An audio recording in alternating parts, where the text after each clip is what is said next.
নমস্কার বন্ধুরা, আপনাদের প্রিয় চ্যানেল ত্রিপুরা এসপিও ব্লগে স্বাগত। ত্রিপুরার বেকার যুবক যুবতীদের চাকরি নিয়োগ প্রক্রিয়া এবং বিভিন্ন দপ্তরের নিয়োগ প্রক্রিয়া নিয়ে এই মুহূর্তে একটি বড় খবর সামনে আসছে। রাজ্যের অন্যতম জনপ্রিয় সংবাদপত্র আজকের ফরিয়াদে 15 জুলাই একটি বিশেষ প্রতিবেদন প্রকাশিত হয়েছে, যার শিরোনাম হলো মন্ত্রিসভার সিদ্ধান্তে বাস্তবায়নে গড়িমসি, বাতিল হচ্ছে ইন্টারভিউ, তীব্র ক্ষোভ বেকারদের।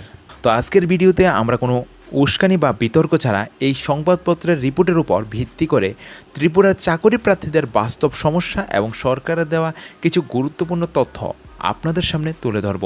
ভিডিওটি অত্যন্ত তথ্যপূর্ণ হতে চলেছে, তাই শেষ পর্যন্ত অবশ্যই দেখুন। বন্ধুরা, সংবাদপত্রের এই রিপোর্টে বলা হয়েছে যে শূন্যপদ পূরণে মন্ত্রিসভা একের পর এক বড় সিদ্ধান্ত নেওয়া হলেও বাস্তবে সেই নিয়োগ প্রক্রিয়া শুরু হতে বছরের পর বছর কেটে যাচ্ছে।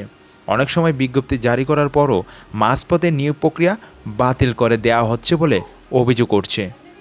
বিশেষ করে টিপিএসসি, জিআরবিটি এবং স্পেশাল এক্সিকিউটিভ নিয়োগের ক্ষেত্রে চাকরি প্রার্থীদের একাংশের মধ্যে তীব্র ক্ষোভ দেখা দিয়েছে।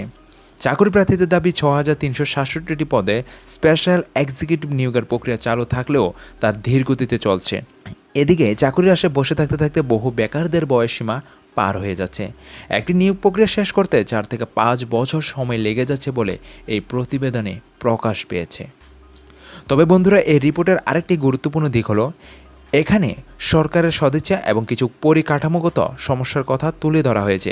স্বয়ং মাননীয় মুখ্যমন্ত্রী বিধানসভার স্বীকার করেছেন যে টিপিএসসি এবং জিআরবিটির কিছু পরিকাঠামোগত দুর্বলতা রয়েছে। একসাথে 1 থেকে 2,000 পরীক্ষার্থীর পরীক্ষা নেওয়ার মতো পরিকাঠামো বর্তমানে রাজ্যে নেই। তবে সরকার এই পরিকাঠামো উন্নয়নের জন্য অর্থ মঞ্জুর করেছে এবং নিয়োগ প্রক্রিয়ায় গতি আনতে রাজ্য সরকার আন্তরিকভাবে আগ্রহী। সবচেয়ে বড় বিষয় হলো সরকার স্বচ্ছ নিয়োগ নীতির মাধ্যমে চাকরি প্রদান করছে, যার ফলে এখনও পর্যন্ত কাউকে আদালতের দ্বারস্থ হতে হয়নি, যা একটি ইতিবাচক দিক। তো এই প্রতিবেদনে সরকার দেওয়া কিছু গুরুত্বপূর্ণ ডেটা এবং পরিসংখ্যানও তুলে ধরা হয়েছে, যা আপনাদের জানা অনেক দরকার। সরকারি তথ্য অনুযায়ী 2018 সালে সরকার পরিবর্তনের পর এখন পর্যন্ত মোট 20,835 জনকে চাকরি দেওয়া হয়েছে। এর মধ্যে group A, group B, group C এবং গ্রুপ ডি পদে কর্মীরা রয়েছেন।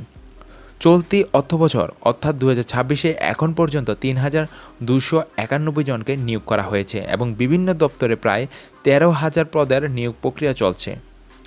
এছাড়াও দীনদয়াল উপাধ্যায় গ্রামীণ কৌশল যোজনার মাধ্যমে 9,955 জন যুবক যুবতীকে প্রশিক্ষণ দেওয়া হয়েছে, যার মধ্যে 6,129 জনের কর্মসংস্থানের ব্যবস্থা হয়েছে। ন্যাশনাল কেরিয়ার সার্ভিস প্রকল্পের অধীনে 110টি জব ফেয়ারের মাধ্যমে 2,551 জনের বেসরকারি সংস্থায় কর্মসংস্থান হয়েছে। পাশাপাশি ভারতীয় সেনাবাহিনীতেও নিয়োগের জন্য অগ্নিপথ প্রকল্পের মাধ্যমেও সচেতনমূলক কর্মসূচি নেওয়া হয়েছে।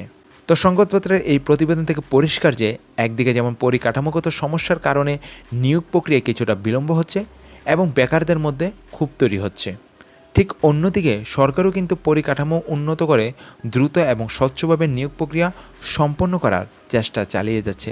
আমরা আশা করি খুব দ্রুত এই পরিকাঠামোগত সমস্যার সমাধান হবে এবং রাজ্যের হাজার হাজার বেকার যুবক যুবতী তাদের যোগ্যতার ভিত্তিতে চাকরি পাবেন। মহাকারণের এই নিয়োগ প্রক্রিয়া এবং পরিকাঠামোর উন্নয়ন নিয়ে আপনার কী মতামত তা কমেন্ট বক্সে অবশ্যই জানাবেন। ত্রিপুরার সমস্ত চাকরি এবং কর্মসংস্থানের সঠিক আপডেট সবার আগে পেতে আপনাদের নিজেদের চ্যানেল ত্রিপুরা এসপিও ব্লগকে এখনই সাবস্ক্রাইব করে রাখুন। ভিডিওটি সবার সাথে শেয়ার করে দিন। দেখা হচ্ছে পরের ভিডিওতে। সবাই ভালো থাকুন, সুস্থ থাকুন। জয় হিন্দ, জয় ভারত।